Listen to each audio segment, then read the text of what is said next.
तो निश्चित तौर पे ईडी को पूछताछ करनी पड़ेगी, चूँकि ईडी अपनी जांच कर चुकी है। ईडी को अपनी जांच इंड करनी है और चार्जशीट लगानी है। उसके पहले नियमानुसार एक बार उनसे बात करनी, उनको बताएंगे आपके ऊपर ये एलिगेशन, आप इसके सफाई में क्या कहने चाहते हैं। इसमें सबसे लास्ट में एक पर्चा कटता है जिस पे उनसे पूछा जाता है। तो निश्चित तौर पर वो इनसे बात करेंगे, उसके बाद ही कोई बात निकलेगी और चार्जशीट होनी है, बाध्यता है।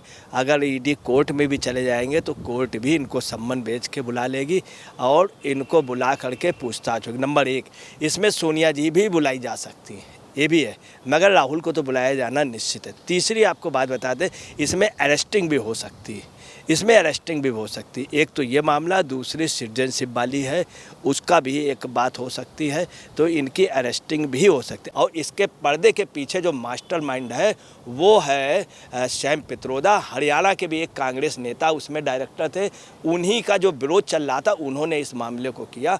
कुल मिलाकर के देश का पत्रकार, मतलब मोस्टली पत्रकार 99% इस प्रेस की जो एक प्रकार से जो एक पक्षपातपूर्ण न्यूज़ थी, इसके विरोध में था। इन्होंने फ़ायदा उठाया, इन्होंने क्या किया, पूरा पैसा ही निकाल लिया। इस वक्त की बड़ी खबर ये सामने आ रही है कि नेता प्रतिपक्ष राहुल गांधी की मुश्किलें नेशनल हेराल्ड मामले में बढ़ सकती है। जी हां, ईडी एक बार फिर से राहुल गांधी को समन जारी कर सकती है, पूछताछ के लिए बुला सकती है और कई सारे एक्सपर्ट्स ये भी कह रहे हैं कि इस घोटाले को लेकर के राहुल गांधी की गिरफ्तारी भी हो सकते हैं, क्योंकि ऑलरेडी राहुल गांधी जो है इस वक्त इसी मामले को लेकर के जमानत पर भी हैं। ऐसे में हमारे साथ मौजूद हैं वरिष्ठ पत्रकार अजय जी। सर, स्वागत है आपका। आपसे हम ये जानना चाहेंगे कि जिस तरीके से अभी कुछ दिनों पहले ही राहुल गांधी ने ये कहा था कि जिस तरीके से मैंने सदन में चक्रव्यूह को लेकर के जो भाषण दिया था ये कुछ लोगों को पसंद नहीं आया और ऐसे में ईडी की टीम मेरे घर पर रेड करने के लिए आ सकती है।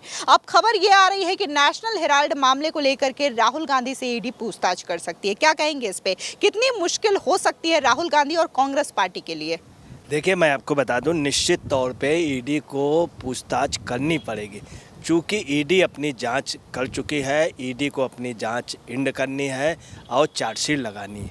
उसके पहले नियमानुसार एक बार उनसे बात करनी, उनको बताएंगे आपके ऊपर ये एलिगेशन, आप इसके सफाई में क्या कहने चाहते हैं। इसमें सबसे लास्ट में एक पर्चा कटता है जिस पे उनसे पूछा जाता है। तो निश्चित तौर पर वो इनसे बात करेंगे, उसके बाद ही कोई बात निकलेगी और चार्जशीट होनी है, बाध्यता है। अगर ईडी कोर्ट में भी चले जाएंगे तो कोर्ट भी इनको सम्मन भेज के बुला लेगी और इनको बुला करके पूछताछ होगी। नंबर एक, इसमें सोनिया जी भी बुलाई जा सकती हैं, ये भी है, मगर राहुल को तो बुलाया जाना निश्चित है। तीसरी आपको बात बता दें, इसमें अरेस्टिंग भी हो सकती है, एक तो ये मामला, दूसरी सिटीजनशिप वाली है, उसका भी एक बात हो सकती है, तो इनकी अरेस्टिंग भी हो सकती है। अब आपको बता दें, इसके लिए इनकी पार्टी ने पहले से तैयारी कर ली है और इनके जो सीनियर एडवोकेट हैं उन्होंने तैयारी कर ली, पार्टी ने तैयारी कर ली कि हम पूरे देश में वो कर देंगे, बवाल कर देंगे, विरोध प्रदर्शन करेंगे। और खुद इन्होंने कहा है कि चक्रव्यूह में, मतलब अपने को अभिमन्यु बताया है और माननीय सोनिया जी को ये पंचाली, मतलब वो द्रौपदी जी के उसमें किया है। ये इन्होंने कहा कि अभिमन्यु जो है, तो ये भी एक्सेप्ट कर रहे हैं कि अभिमन्यु जो है पूरे 8वां चक्र नहीं भेद पाया था, तो ये भी मानना है कि इसमें फंस जाएंगे और इनको पहले से आभास है।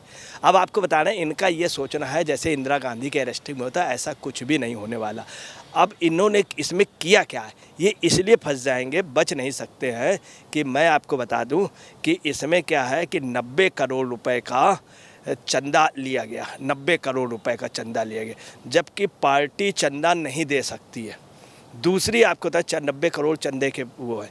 2010 में यंग इंडिया लिमिटेड को जो नई फर्म थी उसने 5 लाख रुपया दिया, यंग इंडिया लिमिटेड ने 5 लाख रुपया और निवेश किया।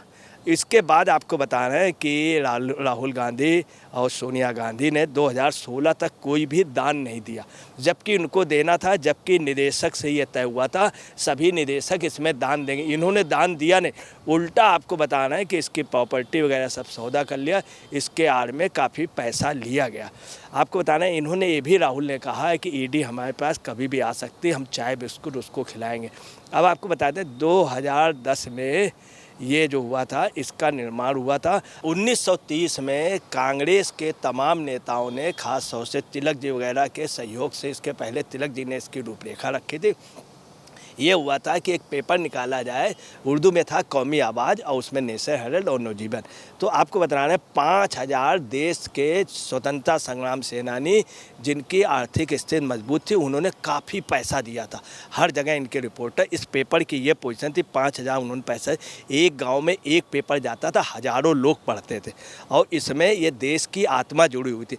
ये लोग क्या कह रहे हैं कि जवाहरलाल नेहरू ने किया था, ऐसा बिल्कुल नहीं है, मोतीलाल नेहरू ने किया था। इसमें देश का पैसा लगा था, इनका कतई नहीं लगा था। दूसरी आपको बता रहे हैं कि ये पैसा जो था आम मतलब बड़े लोगों का था और इसमें पंडित विजय लक्ष्मी केसरा हाथी सिंह जो नेहरू जी की सगी बहन थी, जिनका ये लोग नाम नहीं लेते, जिनका देश में बहुत बड़ा योगदान रहा, इन सब का था। इसमें कतई भी पैसा ना इंदिरा गांधी का लगा, ना ही जवाहरलाल नेहरू का। ये नाम ले रहे हैं, जबकि मोतीलाल नेहरू का इसमें त्याग था। हम आपको ये भी बता दें कि इन्होंने 2010 में जब ये यंग इंडिया लिमिटेड के वो किया, तो इसके पहले जो कंपनी का नाम था उसको इन्होंने बदला। पहले था AGL था, एसोसिएट जनरल लिमिटेड, ये था, इसको बता। इसमें गड़बड़ी कहाँ से हुई, इन्होंने किया क्या है, सैम पित्रोदा इसमें मेन है। सैम पित्रोदा को डायरेक्टर बनाया 2010 में। इसने क्या किया, ये और सुमन दुबे ने, जिसमें मेन कल्पिट सैम पित्रोदा था, इसने क्या किया, पैसे की हेरा फेरी इसमें कराई। 2008 में एकदम से पेपर बंद कर दिया गया और इन लोगों ने कहा कि अब रियल बिजनेस में उतरेंगे, रियल बिजनेस में। इसकी आड़ में रियल बिजनेस किए गए, पूरे देश में दान की अपील की गई, काफ़ी दान लिया गया, मगर शो नहीं किया उसमें। और इनकी फैमिली ने नहीं किया, कुल राहुल गांधी की फैमिली ने कुछ भी दान नहीं, जबकि निदेशक थे और इन्होंने वायदा किया था। इसके अलावा आपको बताना है कि इन सब के साथ ही ये इसमें सबसे बड़ी बात आई, सैम पित्रोदा के अलावा इसमें बहुत बड़ा घपला हुआ। उसमें राहुल गांधी और सोनिया जी से पहले एक बार पूछताछ हो चुकी है, उस पूछताछ के बाद अभी कोई पूछताछ नहीं हुई है, इसलिए इनको बुला के पूछताछ करना, इसमें अरेस्टिंग भी हो सकती है। निश्चित तौर पे बुलाएंगे, ये खुद कह चुके हैं कि हमको वो बुलाएंगे और मैं चाय बिस्कुट का मैंने इंतज़ाम कर लिया, पूरी पार्टी इसमें है, मगर हम आपको बताना कोई भी नहीं रोक सकता। इन्होंने 751 करोड़ रुपए की संपत्ति गवर्नमेंट ने जब्त की थी, 751 करोड़ रुपए की। तो आप अंदाज लगा सकते हैं 751 करोड़ रुपए क्या। अभी हिंदुस्तान टाइम ने भी 12 अगस्त को बाकायदे ईडी के सोर्सेज से बोला है कि जांच कंप्लीट हो गई, चार्जशीट जो है वो लाना ही पड़ेगा, और ये बात राहुल गांधी ने पुष्टि की। तो हम आपको बता रहे हैं इसमें कोई भी ताकत नहीं रोक सकती, इनको बुलाना पड़ेगा। सवाल इस बात का है, मगर हिंदुस्तान में बड़ी शख्सियतों पे ये बच जाते हैं। मगर अच्छा, ये जो पूरा नेशनल हेराल्ड मामला है, ये खुला कैसे, इसकी कलई खुली कैसी, और राहुल गांधी और सोनिया गांधी इस मामले में फंसे कैसे? देखिए, मैं आपको बता रहा हूँ, ये शुरुआत यहाँ से हुई, मैं आपको क्लियर कर दूँ। 1975 में जब इमरजेंसी लगाई गई, तब उस समय ये पेपर सबसे ज़्यादा था, सारे पेपर बंद कर दिए गए। इन पेपर पे जो उनके मैनेजर वगैरह थे जो देखते थे, उनकी ये पोजीशन थी, वो डीएम को डायरेक्ट बताते थे। और इसके अलावा मैं आपको बता दूं, 1975 में जब इमरजेंसी लगाई गई 25 जून के बाद, इस पेपर के कई कर्मचारी वो निर्णय करते थे कि लखनऊ में कौन सी न्यूज़ छपेगी, उनको दिखाया जाता था। इसके अलावा सैम पित्रोदा के समय क्या हुआ कि पत्रकार ये बोलते थे, राहुल बोले, राजू बोले, ये बोलते थे। इनके सैम पित्रोदा ने, इन लोगों ने कहा था कि शट अप, आपको ये बोलना चाहिए, लिखना चाहिए, रिस्पेक्टेड राजीव गांधी बोले। ये बात जब ये कही गई तो पत्रकार वहीं से हल्के से, चूँकि सैम पित्रोदा वहाँ के इसके नेशनल हेराल्ड के पत्रकार की ये पोजीशन थी, हर जगह वो इनकी एंट्री थी, चूँकि गवर्नमेंट का था। इन्होंने जानबूझ के मीडिया को डैमेज करने के लिए, उन पत्रकारों के, इसमें कोई शक नहीं, अच्छी कला थी, अब वो एक साइडेड थे, वो बात अलग है, मगर अच्छे पत्रकार थे। उन सब की रोजी रोटी छीनने की, क्योंकि पत्रकारिता से इनके ब्लड में, डीएनए में नफरत रही है। इन्होंने खुद एक जगह कहा, हवा निकल गई। एक पत्रकार, एक महिला पत्रकार को बहुत उससे देने लगे, बोले मेरी शर्ट ले लो।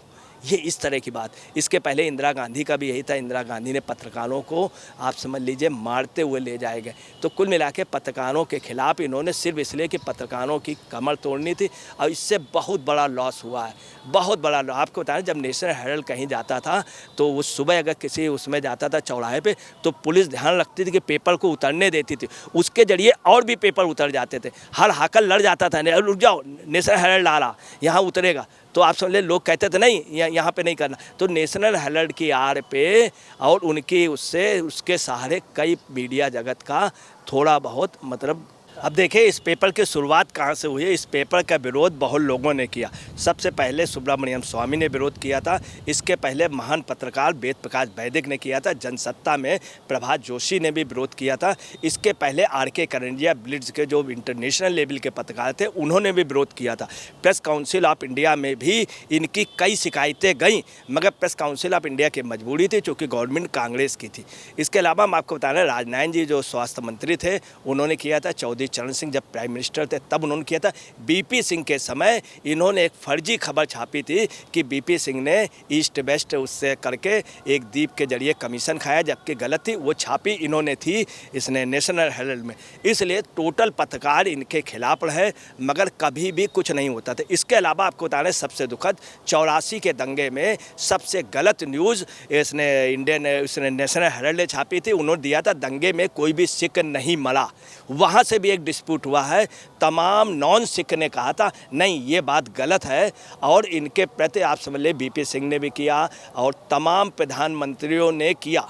अटल बिहारी वाजपेयी के समय भी आया था, मगर अटल बिहारी वाजपेयी ने इसलिए एक्शन नहीं लिया था कि उसमें कई पत्रकारों की नौकरियां चली जाएंगी, और इसके पर्दे के पीछे जो मास्टरमाइंड है वो है सैम पित्रोदा। हरियाणा के भी एक कांग्रेस नेता उसमें डायरेक्टर थे। उन्हीं का जो विरोध चल रहा था, उन्होंने इस मामले को किया। कुल मिलाकर के देश का पत्रकार, मतलब मोस्टली पत्रकार 99% इस प्रेस की जो एक प्रकार से जो एक पक्षपातपूर्ण न्यूज़ थी, इसके विरोध में था। इन्होंने फ़ायदा उठाया। इन्होंने क्या किया, पूरा पैसा ही निकाल लिया। फिलहाल इस पूरे मामले को लेकर के अजय पत्रकार जी ने अपनी राय रखी है, और इनका कहना यह है कि राहुल गांधी को जिस तरीके से ईडी ने समन जारी किया है, तो पूछताछ के बाद उनकी गिरफ्तारी भी हो सकती है। फिलहाल इस पूरे मामले पर आपकी क्या राय है, हमारे कमेंट सेक्शन में ज़रूर बताएं। धन्यवाद।